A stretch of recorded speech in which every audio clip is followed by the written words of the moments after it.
Wait a second. Massachusetts? Massachusetts? Massachusetts looks like it's joining the Convention of States fight.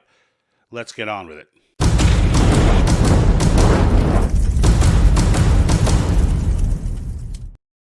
Okay, so I want to start out by thanking Maureen Zolo, the Connecticut State Director for CAUSE, for enlightening me to the fact that Massachusetts has now passed committee.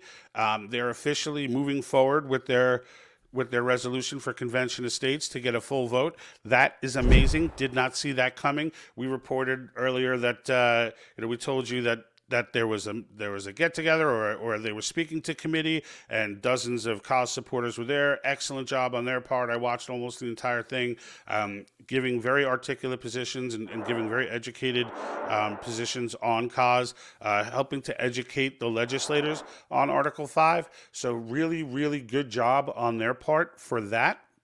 But Massachusetts now has passed committee. So we've been saying that this is not a partisan movement. And when we say that, we don't mean that the politicians aren't making it a partisan movement. We mean it's not a partisan movement amongst the voters. That, in fact, voters across the spectrum, a majority of all party votes, are in favor of the amendments. The amendments, if you're not aware, are term limits, fiscal restraints on the federal government, and amendments on government overreach. So these are very basic, very unifying concepts, and most people can get behind them, and in fact, most people do. So, when I heard them posing this to Massachusetts, to their committee, hearing that they passed it tells me that there's a significant, I knew this already, but what you should know is there's a significant difference between state legislators and federal legislators. That in the end, state legislators are far closer to the people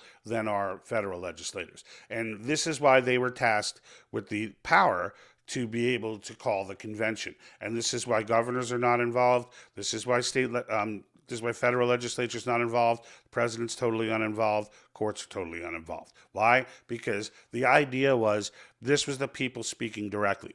And if you're not familiar, if you just live in a world where you think, they're all politicians. No, it's not necessarily the case. Okay, yes, they're all politicians, but the local ones, okay, you're representing a small district. You know the people in your district. Many of these legislators have grown up in that district their whole life. They know all the ins and outs of it. They when the people start to speak out, they know, and they listen. And that's a testament to them getting this through committee here, because this is mostly Democrats on this committee. So for them to go ahead and pass it tells you, and let it go forward. Now, this doesn't mean that it's going to fully pass, but it's on the floor. And that's more than we can say for South Dakota Senate, right? A bunch of rhinos over there. So we got Democrats here in a rare move, a Democrat state legislator pulling off and passing this through committee. And maybe they know in their head that, this is going to die once it gets to House and Senate.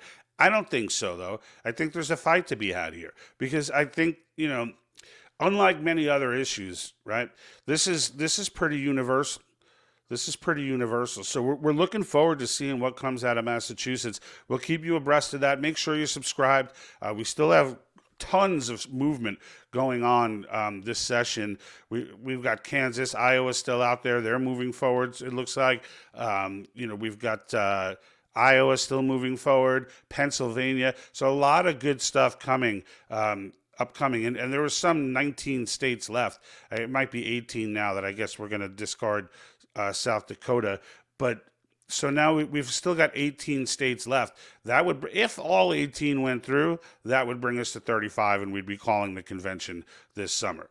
But you got to leave some wiggle room, right? We've got states like New York in there and some others. So there's, it's probably not going to happen this year, but hey, this process was designed to be slow. There's a reason for it, right? You're not supposed to be able to just piss off and go change the Constitution, go amend the Constitution.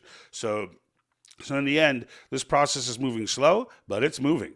Don't get it twisted. It's moving. Realistically, by next year, we could be calling this thing and taking our country back. So stay tuned. We'll keep you up to date on what's going on. I'm out. And like that,